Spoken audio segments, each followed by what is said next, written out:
Resistencias térmicas. ¿Qué son las resistencias térmicas? La resistencia térmica de un material es la capacidad del material de oponerse o resistirse al flujo de calor. Comencemos con una pared plana que tiene un flujo de calor constante en uno de sus extremos, dejando de lado una posible generación de calor en la pared. El balance de calor se puede expresar de la siguiente manera. Suponiendo un caso estacionario, este último término de la ecuación es igual a cero, puesto que no hay cambios de la temperatura de la pared con el tiempo.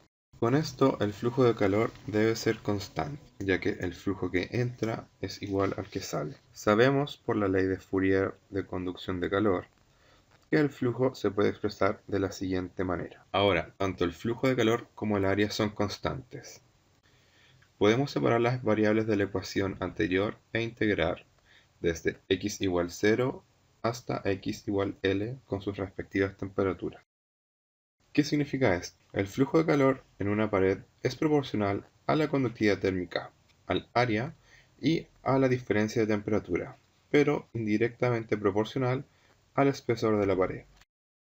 Ahora el flujo se puede expresar de la siguiente forma, donde R es conocido como resistencia térmica, la cual depende de la configuración geométrica y las propiedades del medio.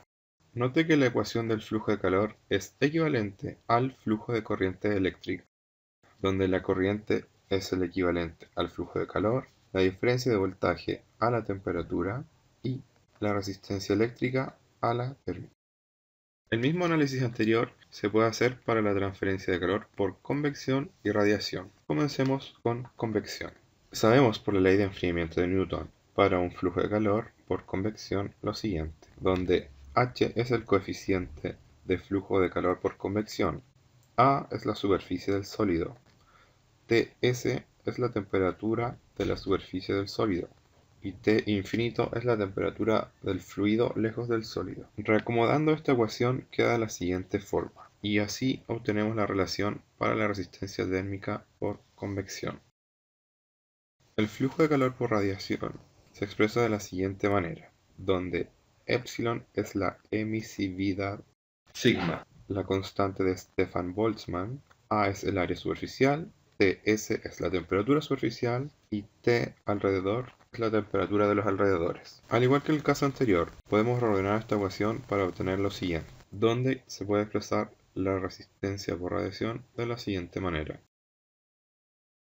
Pero, ¿de dónde sale y qué significa H radiación? Es el coeficiente de transferencia de calor por radiación. Se expresa de la siguiente forma. Esta definición permite expresar la radiación en forma conveniente, de manera análoga a la convección.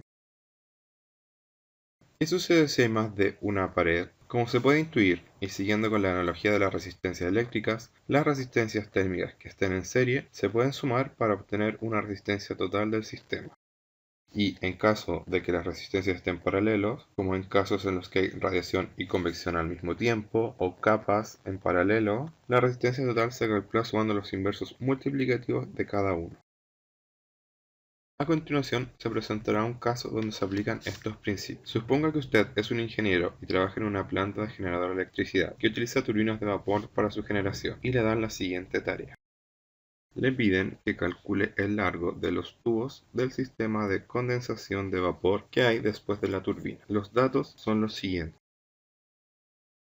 El vapor que sale de la turbina de una planta generadora a 40 grados Celsius se condensa en un gran condensador por enfriamiento de agua que fluye por tubos de cobre, con un diámetro interno de 1 centímetro y exterior de 1,5 centímetros, a una temperatura promedio de 20 grados Celsius. El calor de vaporización del agua a 40 grados es de 2407 kJ sobre kilogramo. Los coeficientes de transferencia de calor son 8500 en el lado del vapor y de 200 en el lado del agua. Determinar la longitud requerida del tubo para condensar el vapor a razón de 115 kilogramos por hora.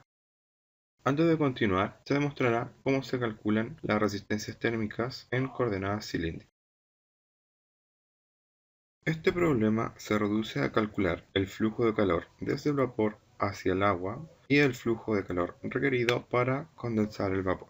Comenzaremos con un diagrama para demostrar las resistencias que debe atravesar el flujo de calor. Luego se calculan las áreas interna y externa del tubo, se calculan las resistencias por parte de la convección del agua, la resistencia que hay en el tubo y la resistencia por convección del vapor. Luego se suma todo para obtener el valor de una resistencia total y con esta y la diferencia de temperatura entre el agua y el vapor se puede obtener el flujo de calor por metro de tubo, que es lo siguiente.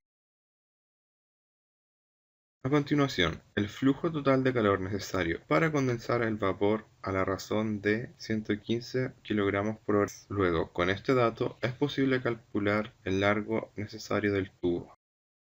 Pero, como usted es un muy buen ingeniero y piensa en el futuro, se pregunta, ¿qué pasaría si dentro del tubo de agua se forma una capa de depósito mineral? Supongamos que la capa mineral es de 0,25 milímetros. Cuando se forma esta capa, el diámetro interno del tubo disminuye y además se agrega otra resistencia térmica al problema. El área interna cambia.